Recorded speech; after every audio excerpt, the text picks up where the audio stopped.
자, 안녕하세요. 주식 정리드리는 주정남 5월 3일 시장 정리 한번 시작해 보도록 하겠습니다. 일단 FOMC를 앞두고 10년물 국채 금리가 장중 3%를 돌파하면서 이 하락세를 좀 보이기도 했지만 장 막판 저가 매수세가 들어오며 반등에 성공해 3대 지수 모두 상승 마감하였습니다. 지금 인플레 압력이 커지고 있는 가운데 페드 같은 경우에 이번 회의를 통해서 기준금리를 50bp 올리고 양적 긴축까지 발표할 것으로 전망이 되고 있는데요. 지금 10년물 국채금리는 장중 3.002%까지 장중 치솟는 모습을 보여줬었거든요. 근데 지금 위치에서 저가 매수가 들어온 것을 보던가 아니면은 금리가 이렇게 치솟았는데도 불구하고 주가가 잘 방어되고 있는 것을 살펴봐서는 제 생각상 현재의 위치는 어느 정도 선반영이 되어 있는 것이 아닌가 생각을 해볼 수가 있을 것 같습니다. 자, 국제유가는 WTI 기준 105.17달러, 0.46% 상승 마감하였고요. 달러는 강세, 금은 하락 마감하였습니다. 자, 그럼 조금 더 디테일한 내용을 위해서 뉴스들 하나씩 살펴보도록 할게요. 자, 일단 먼저 글로벌 제조업 같은 경우에는 현재 살아나고 있는 모습이 보여지고 있습니다. 근데 미국 제조업 같은 경우에는 꺾이고 있어요. 그러니까 글로벌은 괜찮은데 미국에서 조금 아쉬운 모습이 보여지고 있다. 이걸 우선적으로 알 수가 있을 것 같고요. 자, BOFA 같은 경우에는 6월 75bp 인상 가능성에 지금 초점을 두고 봐야 된다라고 이야기를 하고 있습니다. 당연히 50bp 인상되면 좋은 거고 75bp 인상되면은 유동성이 빠르게 꺾인다라고 볼 수 있기 때문에 안 좋은 것이다라고 볼 수 있겠죠. 근데 현재 시장 같은 경우에는 75bp에 대한 가능성도 선반영이 되어 있는 모습을 보여주고 있기 때문에 이게 진행이 된다라고 해가지고 여기서 한 번 더 계단을 꺾고 폭락을 하는 그림까지는 힘들지 않을까 생각을 합니다. 자, 그리고 현재 금리가 계속해서 인상이 되고 있는 가운데 모기지 업체들 같은 경우에는 여기서 50bp가 오르고 집값이 더 오르면 이제 구매력 자체가 꺾일 것이다라는 이야기를 하고 있습니다. 지금 이제 주택 판매도 계속 줄어들고 있고 이 주택에다가 사용하는 돈의 이 지출액 역시도 줄어들고 있는 모습을 보여주고 있기 때문에 어떻게 보면 고점일 수도 있겠다라는 생각을 시장에 주고 있는데요. 자, 과연 이 미국 주택이 어떤 식으로 꺾일지 과거에 서브프라임 때 미국이 꺾이고 한국도 꺾였잖아요. 한국에 어떤 영향을 줄지 이걸 좀 연결해서 보면 좋을 것 같습니다. 자, 그 다음에 피치 같은 경우에는 신용평가사죠. 8월까지 팬데믹 동안 잃은 일자리가 완벽하게 회복이 될 것이다 라고 예상을 하고 있는데 지금 뭐 실업급여 숫자나 아니면은 여러 가지 이 내용들을 보면은 솔직하게 일자리 부분은 미국 내에서 걱정할 필요가 그렇게까지 크게는 아직 안 보여지고 있죠.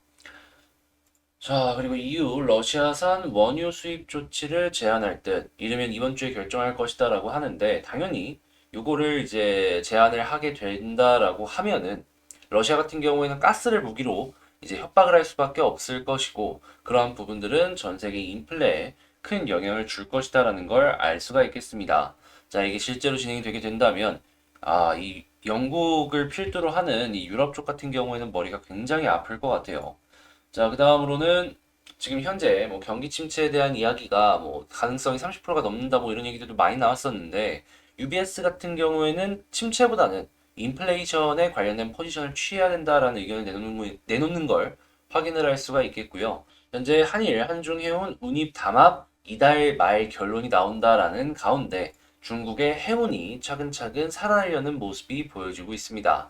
일단 만약에 여기서 별거 없이 끝나고 그리고 이 해운 쪽이 살아나는 모습을 보여주게 된다면, 지금 굉장히 많이 저평가되어 있는 해운 업주들이 많은데 쭉 올라갈 수 있는 거, 요거 생각을 해볼 수가 있을 것 같습니다. 자, 다만, 이런 모습이 보여줬을 때 운임은 당연히 올라갈 수밖에 없을 거 아니에요. 하면은 거기서 이제 뭐가 문제가 생기냐면, 과거에 뭐 타이어 같이 기억하실지 모르겠는데, 배가 없어서 수출을 못하던 기업들이 있습니다. 그게 또 나올 수 있으니까 그건 조심하시면서 보시면 좋겠네요. 자, 그 다음으로 FOMC 앞두고 금융시장 들썩인다. 지금 원달러 환율 1265원까지 갔는데 당연히 이게 한국 시장 입장에서 안 좋아요. 이유가 외국인들이 빠져나갈 가능성이 높기 때문이죠. 여러분들 저번에도 말씀드렸지만 1조를 갖고 있다라고 칩시다. 근데 1,000원에서 1조를 넣었는데 갑자기 10원이 왔다 갔다 해서 야 올라갔네? 그러면 외국인 같은 경우에 돈을 넣자마자 환차손 때문에 이 1조를 넣었으면 100억이 날아간 거예요. 이게 어마어마하죠. 하다 보니까 이 원달러가 갑자기 이렇게 급격하게 오르는 모습은 정말 이거는 안 좋은 상황이다라는 거 요거 만약에 이런 상황임에도 불구하고 수급이 들어와 준다 외국인 쪽에서 그러면 걔는 정말 강한 친구가 아닌가라는 생각을 하면서 지켜볼 수가 있을 것 같습니다. 자, 이렇게 시장 정리 한번 싹 해봤고요. 자, 요거 썩 좋지 못한 모습이긴 하지만 갑자기 어느 순간 수급 들어왔을 때 원달러 꺾일 수 있으니까 만약 꺾인다면 여기 자리가 되게 좋은 자리구나 라고 생각을 하면서 보는 포인트도 괜찮을 것 같네요. 자, 이렇게 시장 정리에 대해서 한번 싹 해봤고요. 도움되었다면 구독과 좋아요 한 번씩 눌러주시면 감사하겠습니다. 그리고 방금 말씀드린 내용들 같은 경우에는 이렇게 장 시작 전에 이탈리아그램 공부방을 통해서 여러분들께 소개를 해드리고 있고, 이탈리아그램 공부방에서는 여러분들이 공부할 수 있는 이러한 내용들도 꾸준하게 올려드리고 있기 때문에 공부를 해보고 싶다라고 생각하시는 분들은 제 채널 커뮤니티에 있는 텔레그램 링크를 통해서 이 방에 들어오시면 되겠네요. 자, 그러면 본 영상 시작하도록 하겠습니다. 자, 제가 이번에 가지고 온 종목은 HMM을 가지고 왔습니다.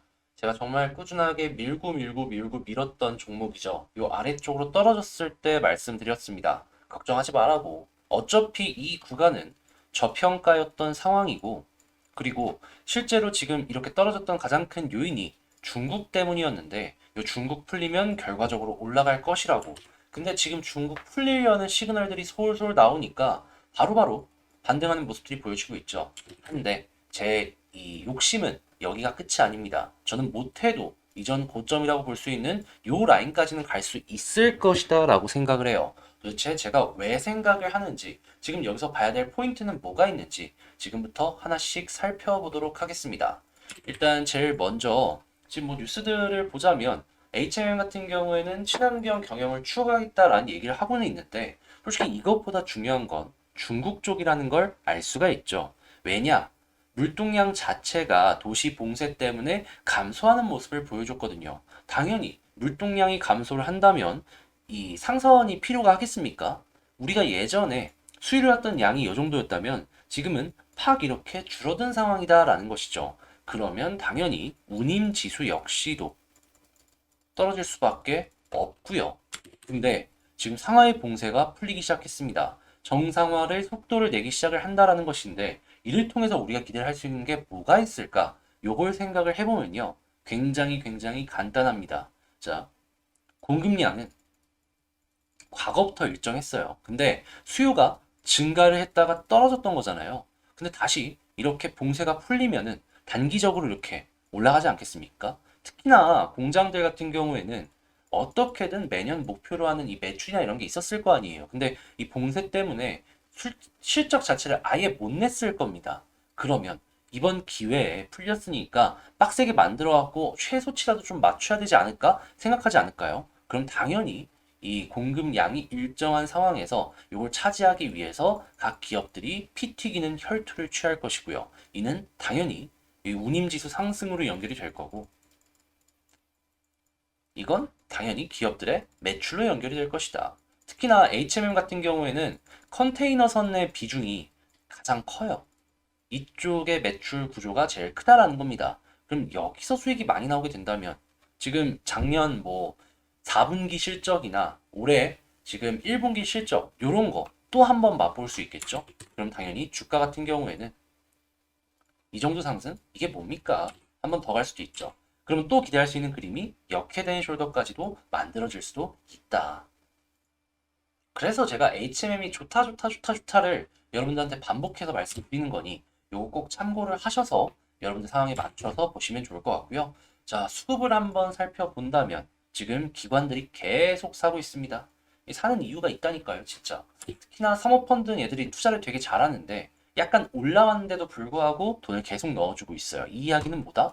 여기 아랫부분으로 떨어지더라도 큰 걱정을 할 필요가 없다. 떨어질 수도 있는데 반등할 가능성이 높아 보이는 자리가 요 자리라는 거죠. 그럼 우리는 여기를 평균으로 잡고 쭉쭉 보면 참 괜찮지 않을까 싶고요. 그리고 이제 올라가게 된다면 이제 60일선까지 뚫었기 때문에 단기적으로 현 부근에서 횡보를 했을 때 저는 240까지는 1차적으로 손쉽게 튕겨오를 수 있을 것 같고, 여기 매물대를 한번 이렇게 소화한 다음에 올라간다면 저는 41,000원 부근까지는 4만원에서 41,000원 부근까지는 시도가 충분히 가능할 것이다 라고 여러분들께 말씀을 드리고 싶습니다. 자, 그러면 현재 정리를 해보자면 지지라인 뭐 본다면 480이지만 애초에 저평가가 너무 심각한 상황이기 때문에 더 떨어지는 건 크게 걱정할 필요는 없을 것 같고, 지금 중국에서 봉쇄가 풀리면 풀릴수록 운임지수가 올라갈 가능성이 높기 때문에 1차적으로는 240, 그리고 여기도 뚫어주게 된다면 자 4만 원 부근까지는 살펴보자, 이렇게 말씀드리며 HMM 마치도록 하겠습니다.